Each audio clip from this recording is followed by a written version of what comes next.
이 구간에서 롱에 진입을 했다면 이후에 흔들림은 있었지만 외부 볼린저 밴드의 상단선까지 도달하는 이런 흐름을 확인할 수가 있어요. 이와 같은 구조가 더블 볼린저 매매의 가장 이상적인 형태라고 보시면 돼요. 안녕하세요. 해외 선물의 정석입니다. 이 영상을 시청하시기 전에 구독과 좋아요 부탁드리고 해외 증권사를 사용하시면 나스닥 한 계약 기준 140만원, 최소 증거금 0.01 계약 기준 14,000원부터의 선물 거래가 가능합니다. 자세한 내용은 댓글 혹은 더보기란에 셀프 계좌 개설 영상 혹은 고객센터를 참조해 주시기 바라겠습니다. 안녕하세요. 해외 선물의 정석입니다. 이번 영상에서는 가장 대중적인 보조지표 중에 하나인 볼린저 밴드를 두 개를 활용하는 더블 볼린저 밴드 매매법에 대해서 설명해 보려고 합니다. 이 볼린저 밴드는 많이들 사용을 하고 계시지만 막상 실전에 적용해 보면 추세가 애매하거나 진입 타점이 헷갈리는 경우도 적지 않습니다. 그래서 오늘은 볼린저 밴드를 두 개로 나누어서 활용을 하면서 추세 방향을 더 명확하게 구분하고 기존 볼린저 밴드 하나로만은 잡기 어려웠던 눌림목 타점을 보다 정교하게 잡는 방법을 알려드리도록 하겠습니다. 이 매매법은 1분봉 단타에서도 충분히 적용할 수가 있고 구조가 단순해서 초보자분들도 쉽게 연습할 수 있는 전략입니다. 최대한 어렵지 않게 설명을 해드릴 테니까 오늘 영상 끝까지 시청 부탁드립니다. 자, 시작하기에 앞서서 오늘 설명하면서 사용하는 해외 증권사는 이지스퀘어입니다. 비교적 소액의 증거금으로도 해외 선물 거래가 가능하기 때문에 대여업체를 사용하시는 분들이나 국내 증권사의 증거금이 부담되는 분들이라면 하나의 선택지가 될 수 있습니다. 자세한 내용이나 문의사항은 더보기란을 참고해주세요. 자, 이제 차트 설정부터 설명드리도록 하겠습니다. 우선 볼린저 밴드를 두 개를 설정을 해주시는데 하나는 기본 설정 값인 기간은 20, 표준 편차는 2로 맞춰줍니다. 색상은 보기 편한 색깔로 아무거나 설정을 해주시면 돼요. 그 다음에 볼린저 밴드를 하나 더 추가를 해주시는데 기간은 동일하게 20으로 해주시고 표준 편차를 0.5로 변경을 해줍니다.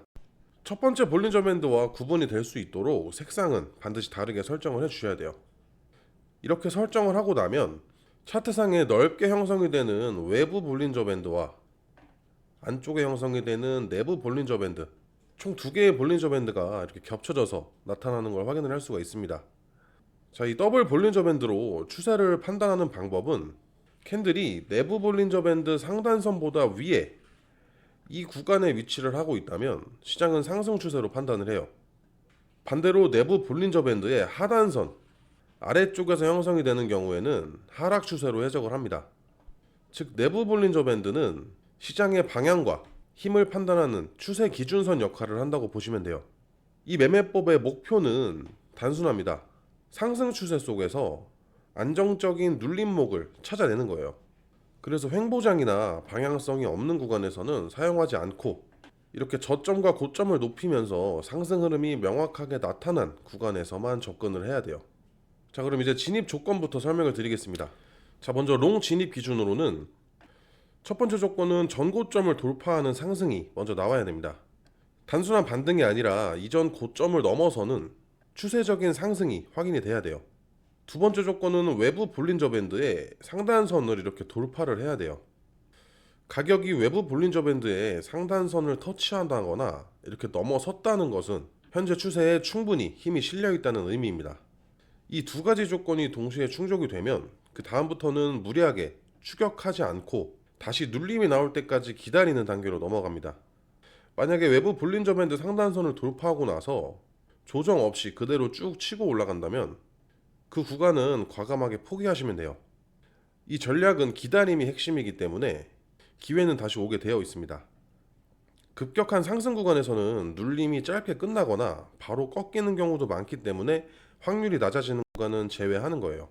자, 그런데 여기서 쭉 상승하지 않고 조정을 맞으면서 내부 볼린저 밴드의 하단선까지 내려와서 하단선을 터치했다면 이 지점이 롱 진입의 매수 타점이 됩니다. 이 지점을 사용하는 이유는 간단합니다. 손절선이 외부 볼린저 밴드의 하단선이기 때문에 손절 라인을 짧게 잡을 수가 있고 손익비 측면에서 매우 유리한 구조를 만들 수가 있어요. 그런데 내부의 하단선과 외부의 하단선 사이에서 어느 정도 흔들림이 발생을 할 수가 있기 때문에 이 정도의 변동성은 감내할 수 있을 만한 증거금은 가지고 있어야 돼요. 익절 기준은 본인의 투자 성향에 따라서 두 가지로 나눌 수 있습니다. 보수적으로 운영하시는 분들은 내부 볼린저 밴드의 상단선을 터치하는 지점이나 전고점 부근을 1차 익절 라인으로 잡습니다. 그런데 나는 조금 더 공격적으로 추세를 끝까지 가져가고 싶다면 외부 볼린저 밴드의 상단선 지점까지 홀딩하는 방법도 있어요. 다만 후자의 경우에는 수익 폭은 커질 수 있지만 타율은 다소 낮아질 수 있기 때문에 본인의 성향에 맞게 선택하시는 것이 중요합니다. 자, 이번엔 다른 구간을 예시로 또 들어보자면 똑같이 전고점을 돌파하고 외부 볼린저 밴드의 상단선을 돌파했다가 조정을 맞으면서 내부 볼린저 밴드의 하단선까지 도달을 했습니다. 이 구간에서 롱에 진입을 했다면 이후에 흔들림은 있었지만 외부 볼린저 밴드의 상단선까지 도달하는 이런 흐름을 확인할 수가 있어요. 이와 같은 구조가 더블 볼린저 매매의 가장 이상적인 형태라고 보시면 돼요. 자, 오늘은 더블 볼린저 밴드를 활용해서 매매 타점을 잡는 방법에 대해서 설명을 드렸습니다. 손익비와 리스크 관리 측면에서 충분히 실전에서 활용할 수 있는 그런 매매법이에요. 꼭 오늘 설명드린 방식이 아니더라도 더블 볼린저 밴드 구조를 이해하신다면 본인 스타일에 맞게 다양한 방식으로 응용을 하실 수가 있습니다. 결국 좋은 매매법이란 남들이 쓰는 방법이 아니라 본인이 반복해서 지킬 수 있는 그런 방법입니다. 차트에서 충분히 연습해 보시고 본인만의 무기로 만들어 보시길 바랍니다. 자, 오늘 영상은 여기까지입니다. 영상을 보고 추가적으로 궁금한 내용은 댓글로 남겨주시고 해외증권사 계좌 개설이나 메타트레이더 관련 문의사항은 영상 하단 더보기란에 있는 고객센터로 문의를 주시면 됩니다. 직접 셀프로 계좌 개설을 원하시는 분들께서는 더보기란에 있는 셀프 계좌 개설 영상을 시청해주세요. 지금까지 해외 선물의 정석이었습니다. 시청해주셔서 감사합니다.